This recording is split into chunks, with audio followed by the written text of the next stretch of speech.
Bom, gente, é muito bom estar aqui mais uma vez, falando um pouco mais sobre um assunto pertinente dentro daquele propósito, né, do Grupo Unis, que é empoderar a gente para transformar a realidade.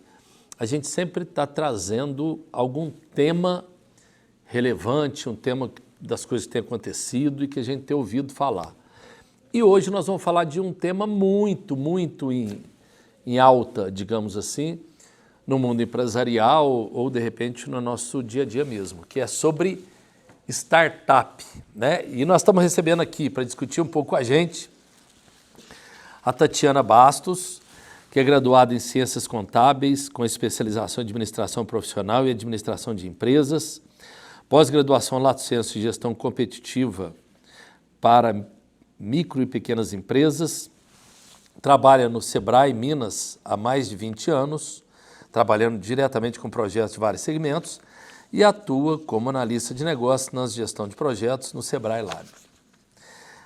Estamos aqui também Luiz Augusto Reis Almeida, diretor da Vírgula Consultoria, que atua em diversos projetos de marketing com foco em micro e pequenas empresas, mais de 10 anos de experiência com o mercado varejista, atuou como professor e diretor de planejamento de uma universidade e gerente de comunidades no CESU Lab.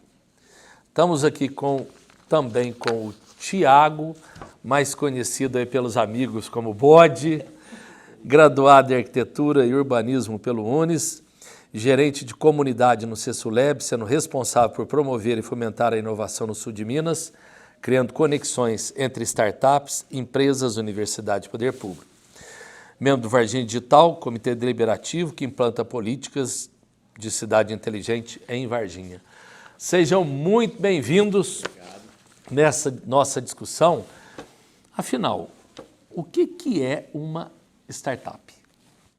Bom, startup é um conceito novo, né? Um tema que vem sendo cada vez mais discutido e a gente fala de empreendedorismo. Então é um modelo de negócio que visa utilizar recursos digitais, de tecnologia, né? Mas que principalmente focam em resolver problemas dos usuários, né? Pensa sempre mas na então participação. toda startup é tecnológica?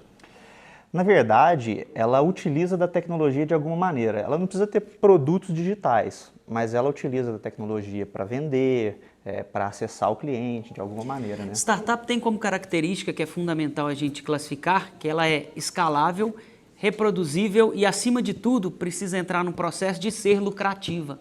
A gente sabe da dificuldade que é ter uma empresa, montar e desenvolver esse processo empreendedor. E a startup, às vezes as pessoas confundem, acham que é um modelo de negócio que é muito inovador, que é muito simples e que não demanda tanto suor assim. E, na verdade, essa questão é fundamental e talvez difere um pouco desse conceito que às vezes as pessoas acham que startup é para um universo muito novo, que é para pessoas que são jovens, mas esquecem que é fundamental, assim como outro qualquer modelo de negócio, ela é um modelo de negócio de muito esforço, de muita dedicação. Então, a startup é isso, ela pode ser escalável, que é o grande objetivo. Pode ou deve ser? Deve ser escalável, isso é fundamental. É um dos requisitos, inclusive, né? Nós que trabalhamos com vários modelos de negócio, eles se confundem muito com as empresas franchise, que são as franquias. As pessoas sempre preocupam, o que será que eu tenho que ter para ter uma startup? Não necessariamente elas devem ser 100% digitais. Eu posso pegar um grupo de pesquisadores e eles serem também startup, desde que aquela patente de inovação, que é aquele registro daquela ideia, seja comprovada que é escalável, ou seja, eu consigo atingir o maior número de clientes possíveis e repetível, ou seja, eu consigo escalar, aumentar a minha empresa com o mesmo custo fixo, não aumentando. Diferente de uma indústria, né? Que normalmente se cresce a estrutura, cresce o pessoal, a startup é diferente. Eu costumo dizer que startup, você imagina numa padaria, que vai produzir, por exemplo, por um profissional 100 pães.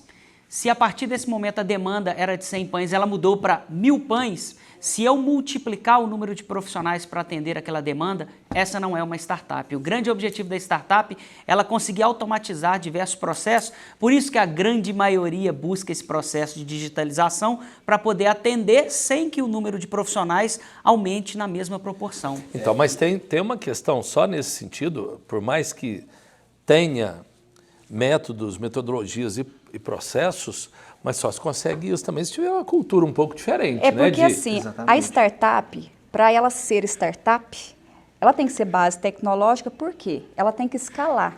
Então, o caminho, o suporte mais fácil para se escalar é usando os meios digitais.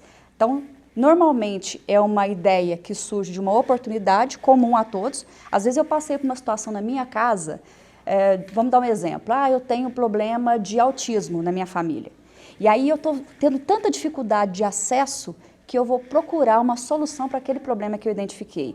E como que eu faço para isso sair da minha cidade, passar para o meu estado e ganhar o mundo? É através dos meios digitais, que é a maior forma de trabalhar em rede e resultados. E esse é o conceito básico por trás da startup. E aí, recentemente, a gente teve o Marco Legal, né, que juridicamente classifica empresas como startup e dá alguns benefícios para ela. E aí, essa lei, ela caracteriza startups tendo um faturamento de até 16 milhões e tendo até 10 anos de atividades, né? Então, dentro desse contexto, você consegue ser enquadrado como startup e ter algumas vantagens. O mais interessante nesse marco legal da startup, eu acho que vocês devem ter percebido, é que o próprio governo começa a entender esse processo como algo lucrativo. Então, por exemplo, startup é para o poder público ou é só para o privado? Não, também é para o poder público. Aí a gente vê diversos programas que já nasceram com o intuito de aproximação entre o poder público e as startups. Afinal de contas, o que a startup faz de maneira clara é trazer soluções rápidas e nesse modelo, com essa mentalidade diferente de ser uma empresa enxuta, que tem uma certa agilidade, que vai um pouco além nesse aspecto. Então, as mudanças são simples. E aí, como característica da startup, que acho que é super interessante, é o testar, voltar atrás, testar, voltar, errar rápido, errar barato, tudo isso que é o grande... Aí surge uma expressão muito comum nas startups, eu vou pivotar do pivô, né, do basquete, volta a bola para poder voltar o processo, ajustar o processo novamente e voltar. Isso isso eu acho que é muito importante quando se discute startup, que é essa questão dessa cultura, né? Porque além de uma agilidade, é o desprendimento em busca realmente daquele objetivo. Eu coloco isso porque, antes, quando se falava de startup, o que o pessoal pensava? É um bando de moleque, né, que sentando ali, arruaceiro, que não quer saber trabalhar e quer numa garagem. Fazer uns trem desses, né? Isso. Com o tempo, o mundo foi mudando, as relações foram mudando, a forma de interagir também. E hoje nós estamos já vendo, né, startups que estão mudando a nossa forma de fazer as coisas, sempre com uma cultura diferente. E aí tem um termo que se usa muito e que você passou por cima, a questão da dor, né?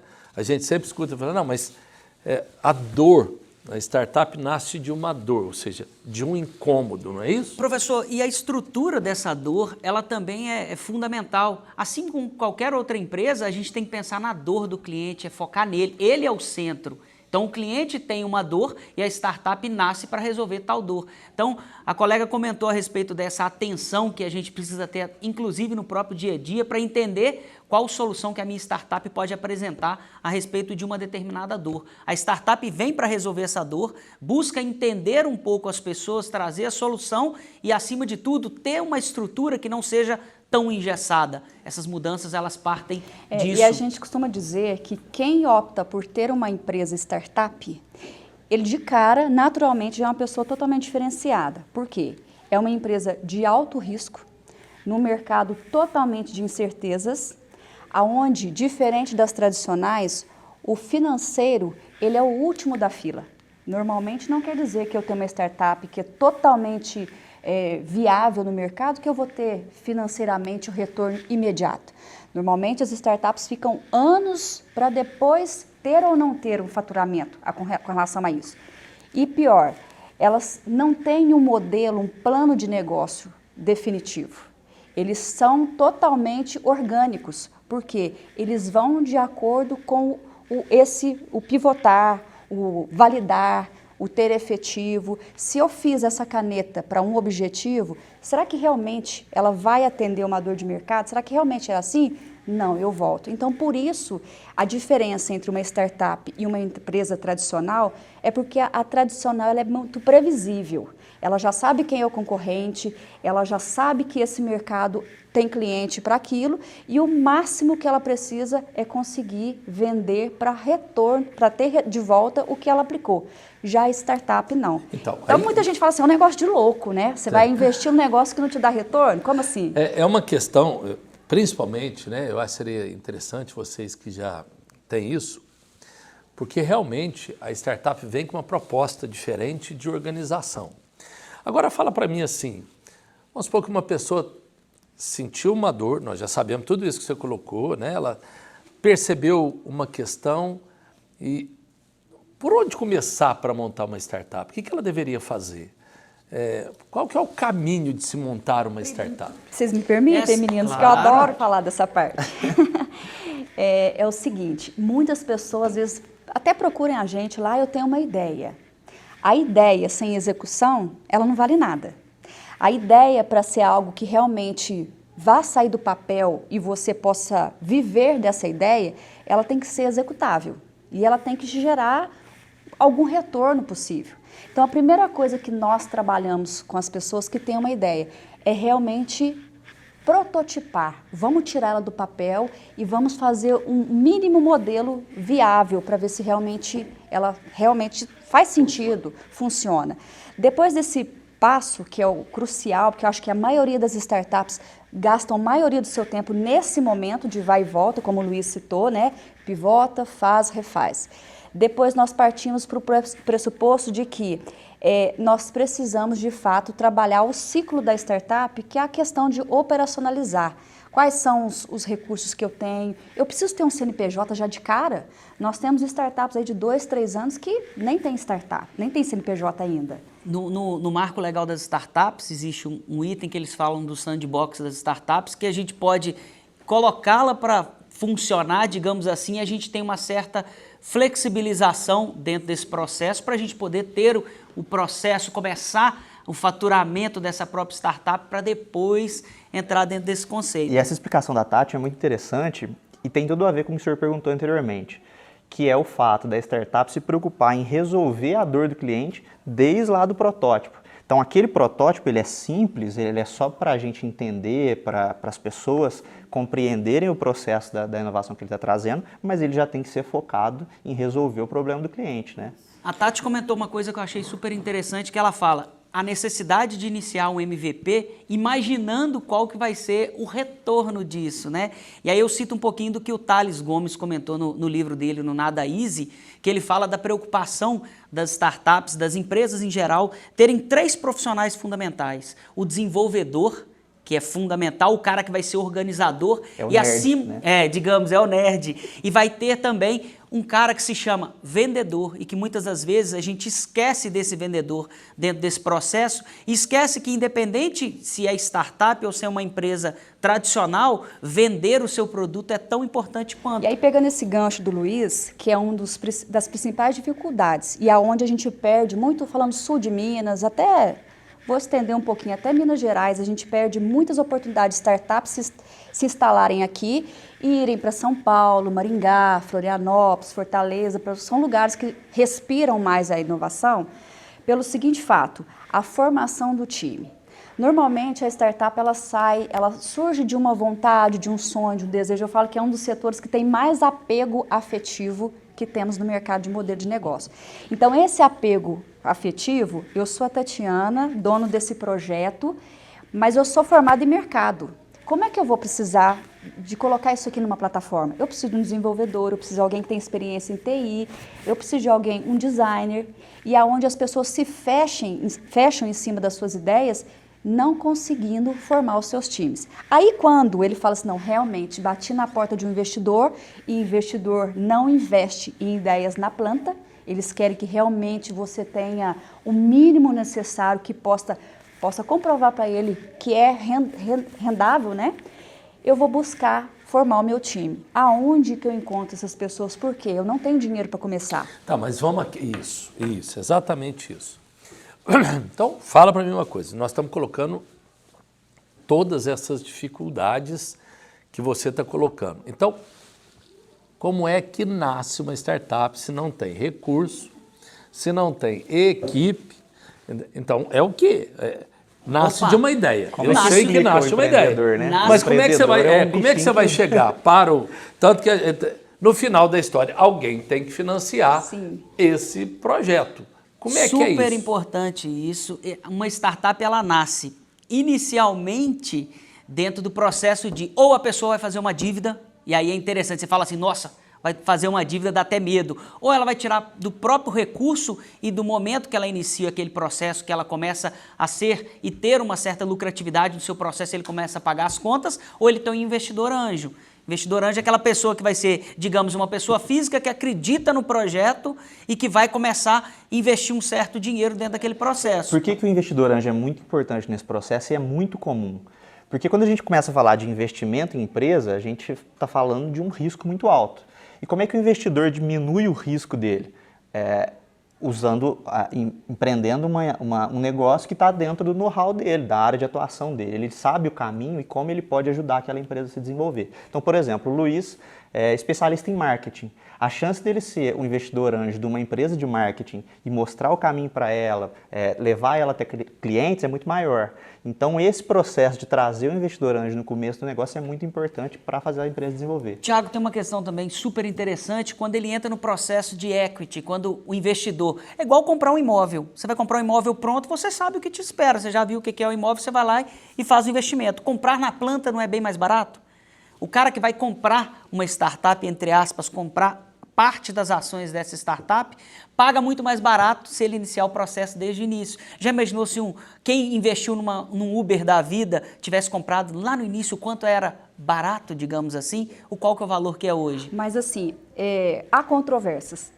Eu falo que a gente trabalha muito com investidores, nós inclusive temos um projeto, um programa que fala sobre isso, e assim, nós estamos entre a cruz e a espada. Nós estamos de um lado as startups que precisam de dinheiro, porque investir numa startup não é o mesmo que investir numa padaria.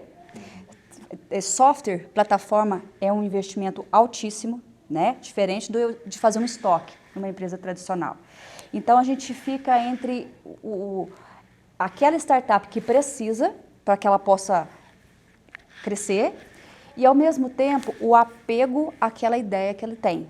Se eu abrir 100 mil de um aporte financeiro, repassando 5% para o Stefano, que é o investidor, até quando eu vou ser dona dessa ideia? Essa é a maior dúvida e o maior entrave da gente fazer essas conexões entre investidores e startups. É muito importante. A partir do momento que você coloca um investidor e parte da sua empresa é de propriedade de outra pessoa, você demanda todo o cuidado do mundo, porque você já não está mais sozinho na ideia. E agora, com o marco legal, o investidor não necessariamente precisa entrar com capital social na empresa, né? Então facilita um pouco. Eu acho que uma questão que a Tati levantou, que eu acho que é fundamental, ela citou algumas cidades, vocês devem ter percebido. Florianópolis, Maringá, Fortaleza. E a gente vê assim, como é importante a gente trabalhar esse cenário na nossa região. A gente sabe dessa necessidade. Nós temos hoje Sebrae, Cesuleb, outros espaços que a gente pode desenvolver o empreendedorismo, essas startups aqui, para que as pessoas e os empreendedores não tenham a necessidade de sair daqui para poder ir para fora, para poder fazer um negócio funcionar. Eu queria até perguntar para vocês sobre isso mesmo, né? Nós estamos aqui no interior de Minas. Como é que alguém pode criar uma startup e ter sucesso? Ou seja, aquelas pessoas que estão na capital, será que não teriam mais oportunidades? O jeito de começar, Stefano, é igual no mundo inteiro. Todos os lugares que você for, é o mesmo passo a passo, né? Aqui a gente deu um resumo. Mas eu falo que são as oportunidades, que são os habitats. O que nós chamamos de habitats? Se eu tenho uma ideia, eu vou para onde? Eu vou bater na porta de quem para me ajudar? De uma incubadora, uma aceleradora, de um parque tecnológico, de um cowork? Aonde vai me abraçar? Normalmente no sul de Minas é escasso, porque depende de investimento, depende de estrutura, apoio, poder público, enfim. precisamos de trabalhar a engrenagem que nós temos no território. Então, esse é um dificultador. Segundo, nós precisamos de ter quem entenda mais do assunto. Por exemplo, o Sebrae é uma empresa 80% que atende empresas tradicionais. Nós não temos tanto recurso disponível para atender esse nicho de mercado, porque ele chegou para nós assim de uma forma mais expressiva em 2017, 2015, que muitos ainda achavam que era modismo, que ia ser passageiro, não veio para ficar. É só mais uma aventura aí dos jovens, né, engravatados. E aí o que acontece? Há poucos mentores para ensinar o caminho das pedras para essas pessoas. E o segundo detalhe, quem são essas pessoas? Que a maioria deles são em garagem. A gente chama de garagem, são aqueles que têm o projeto em casa. Então, eu não consigo, a olho nu, se não for através de uma rede de mapeamento forte que nós tenhamos. O Tiago indica para o Luiz, que indica para o Sebrae, que indica para o Cesuleb. Se a gente não for à lupa escolher, procurar aonde estão essas startups, até para oferecer ajuda é difícil. Concorda comigo? Tati, mas tem uma vantagem que eu acho que é fundamental nesse universo. Lá no Cesuleb eu faço conexões com diversas startups de todo o Brasil. Existe um contexto, uma forma muito colaborativa. E aí as startups estão sempre à disposição, umas ajudando as outras, e a gente precisa desenvolver isso aqui. A gente precisa desenvolver esse cenário colaborativo, porque ele vai fortalecer todo esse contexto de inovação que nós vivenciamos. E nós temos um outro fator que ajuda muito essas startups se desenvolverem aqui, principalmente no sul de Minas, que é o fato de termos empresas grandes, consolidadas, dispostas a investir em inovação também. Isso é uma outra parcela do mercado que é muito abrangente e elas estão dispostas a ajudar a fazer negócio com as startups. Super interessante você ver quando você comenta a respeito dessas grandes empresas. A gente estava almoçando e eu comentei a respeito disso. Você vê no cenário do sul de Minas empresas que cresceram aqui e que estão aqui, que mantiveram o processo aqui dentro e que seguem acreditando nessas startups. Isso é fundamental, termos empresários que acreditam nesse processo, que vão fomentar isso. Esse para nós é o maior desafio, retenção dessas empresas para gerar renda aqui. Dessas startups. Sim, nós temos um case que até desde quando veio esse boom da startup para sul de Minas, né, Minas e Sul, nós tivemos uma empresa que é a AgroSmart, não sei se vocês conhecem, a especialidade dela é irrigação do agro, a Agtech. Ela surgiu de uma maratona, né, que nós fizemos na cidade, e dessa maratona ela foi a 4ª colocada, ou seja, não era uma das melhores ideias que tinha lá. Mas o que acontece? A resiliência, a persistência do empreendedor, como você tinha perguntado, como é que esse povo vai fazer então? Se tem que ter ideia, mas como é que vai fazer? É a persistência, é levar várias portas na cara, é ir de novo, tentar de uma outra forma. O que aconteceu? Ela participou de um processo de aceleração, que eu vejo que os trabalhos de aceleração é uma vitrine muito bacana para as startups. Ela conseguiu ser acelerada pela NASA e pela Google. Tá aí, não vai ficar, né? Então, o que acontece? Hoje, recentemente, ela recebeu, é uma das 100 mais empresas criativas como startup do mundo e, recentemente, adquiriu uma startup em Argentina. Então, olha para você ver, é o único case, digamos assim, unicórnio. E quando a gente fala unicórnio, são as startups que alcançam o seu primeiro 1 milhão.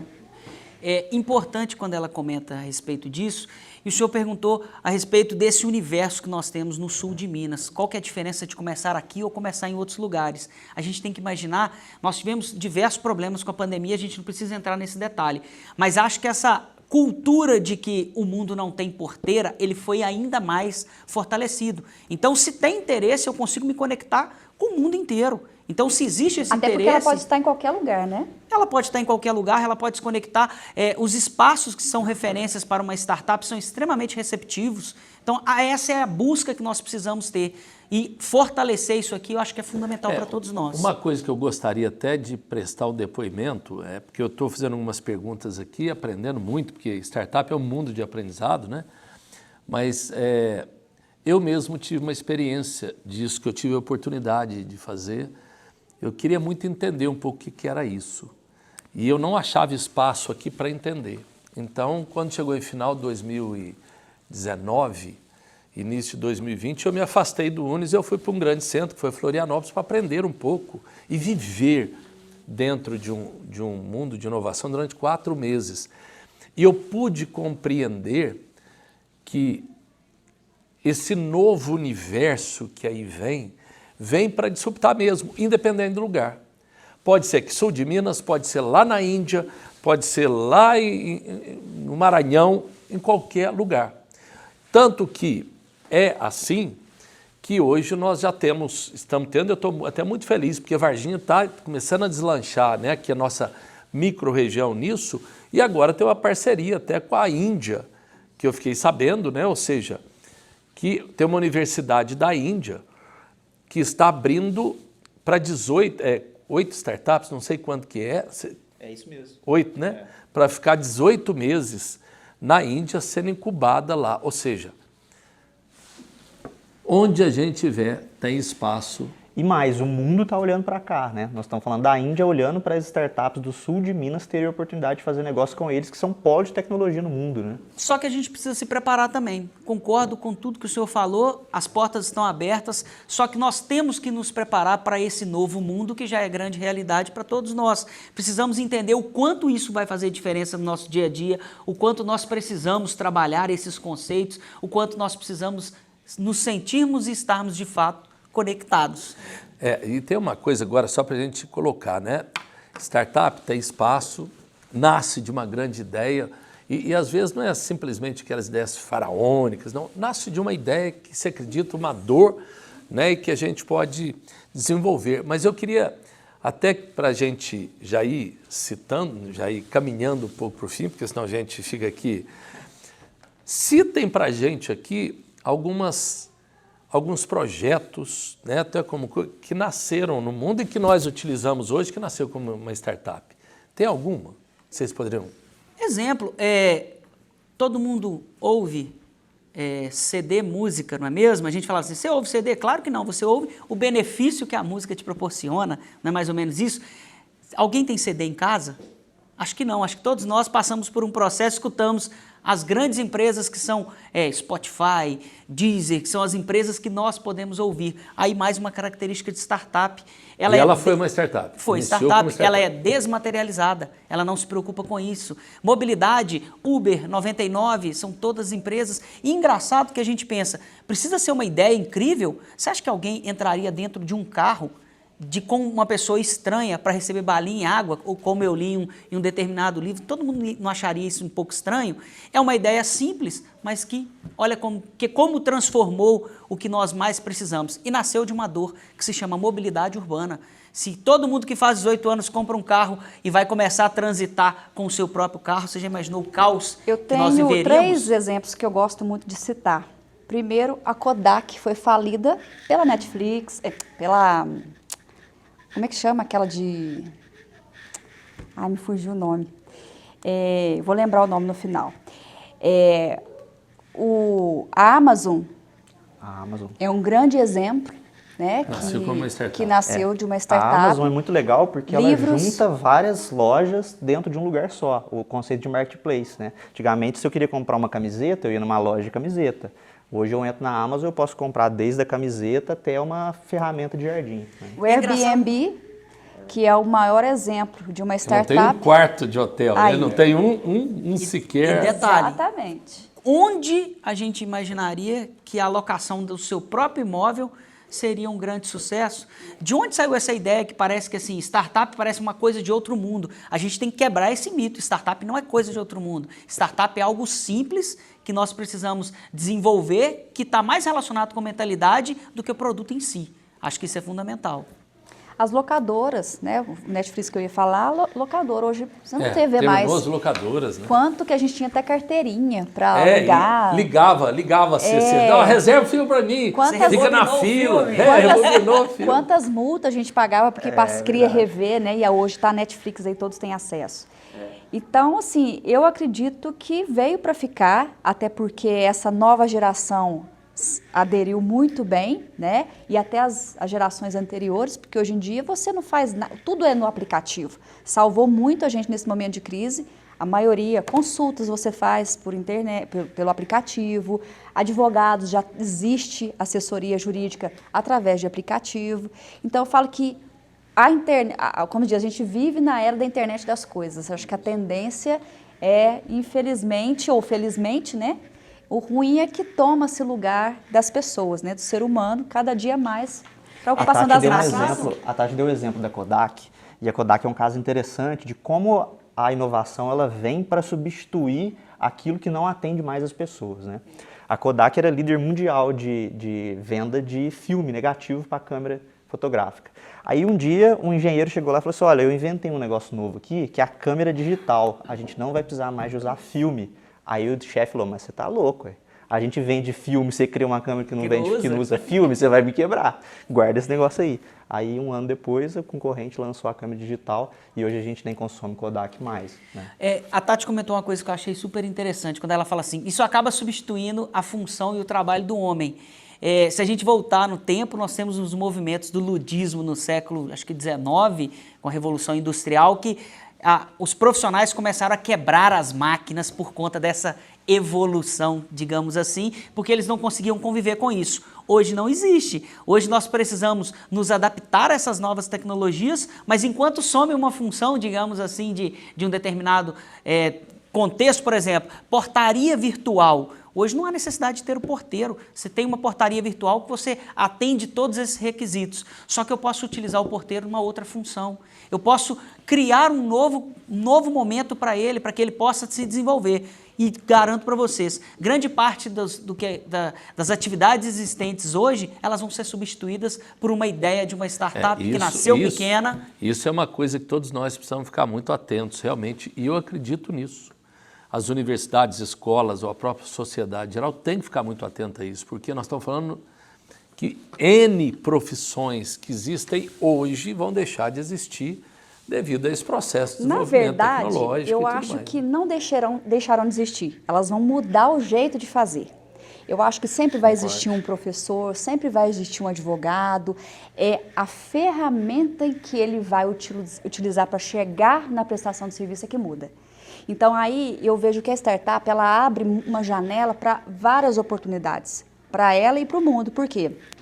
A gente sabe que para desemprego, impossível o mercado absorver novamente aquelas mãos de obras. É aonde que ele vai? Empreender, ser dono do seu próprio negócio. Quando ele olha para o mercado, talvez os tradicionais também já estão muito naquele território. Ele vai para aquela coisa da oportunidade. Então, as carreiras, eu acredito que ainda continuarão existindo. Acho que vai abrir até um outro bate-papo, viu, Stephanie? Mas o como fazer. Vai existir a recepcionista? Vai, através de um robô. Mas quem vai? Toda tecnologia, ela sempre vai precisar de um ser humano por trás dela. Porque se a gente colocar as câmeras para funcionar sozinho, se não tiver aquele operacional atrás da câmera, dificilmente a câmera não vai ligar. Então, assim, é a expertise, o conhecimento que as pessoas vão ter que se adaptar ao novo. E aí, agora só tem uma grande diferença, Tati, no meu modo de ver, e você tem razão, mas tem uma grande diferença. Ultimamente, a rapidez da mudança, com certeza, ela é gigantesca. Então, antes, quando você vê nos outros processos de onda, digamos assim, de mudanças, etc., era bem mais lento, tinha-se um tempo maior até, digamos assim, para assimilar e adaptar. Hoje não, hoje é violento. Você vê uma coisa que hoje, amanhã, e nós temos até facilidade de consumir e adaptar. Eu sou da época que não existia telefone celular. Quando é que a gente podia imaginar, quando eu era novo, que eu ia carregar um telefone no bolso? Eu ficava, se quisesse dar moral, eu tinha que entrar numa fila de orelhão para falar. Agora, começou com isso. Agora, quando que eu pensei que ia carregar no meu bolso, tudo num lugar só? Uma calculadora, uma câmera, um telefone, o banco. Correios, né? Correio. Que agora professor, né? Por isso que eu digo assim, o ambiente para startups, ele é muito propício hoje no mundo. Sim. Agora, tem que saber como também, porque a mortalidade das startups também são gigantescas, né? Professor, super interessante. Tati comentou a respeito dessa questão de não substituir, substitui, é claro que de uma proporção muito diferente, mas a gente é cada vez mais chamado a termos um senso crítico maior, de entender esse processo. Exemplo, como característica da startup eu não substituo uma secretária, mas eu substituo várias secretárias. Eu preciso de uma pessoa para fazer um atendimento em diversos conceitos. São os bots que a gente vê hoje.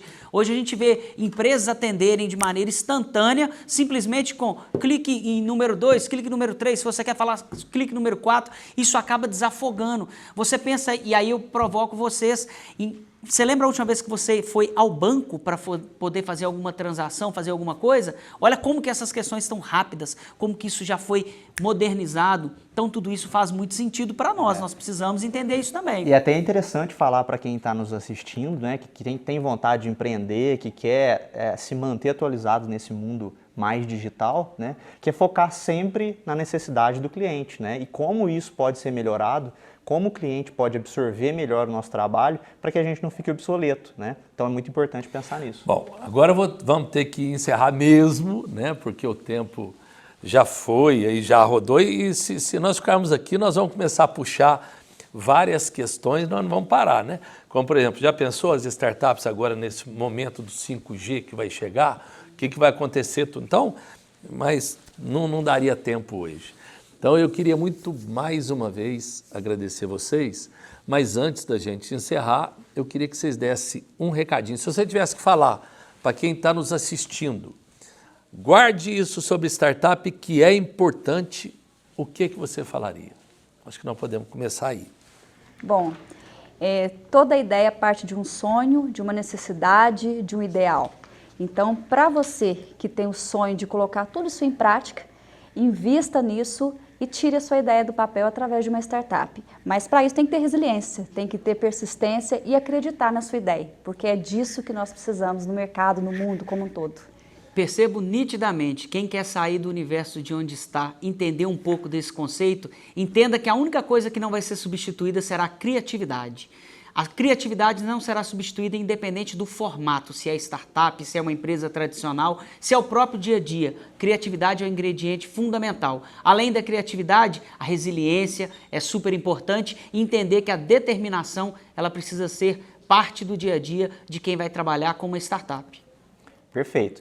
Se você quer empreender, se você tem um projeto que se enquadra nesse conceito de startup, você não está sozinho. Você pode procurar a Tati lá no Sebrae, você pode procurar o Luiz no Cesulab, que existem muitas oportunidades de desenvolver o seu negócio, de te ajudar a ter de fato uma startup produtiva, sustentável, né? E a gente ganhar mercado junto. Então, utilize desses habitats que podem desenvolver os negócios e apresentar você para investidores, quem sabe, né? Gente, obrigado mesmo. Acho que foi uma aula que todos nós tivemos aqui hoje com vocês, né? Aprendemos muito. E o importante é isso, a gente lembrar, né? Que todos nós temos a capacidade de ser criativos. Muitas vezes nós só não acreditamos com intensidade em ideias. Então vamos ousar cada vez mais e acreditar nisso. O mundo precisa disso, né? Gente, valeu a você que esteve conosco. Obrigado. Até a próxima.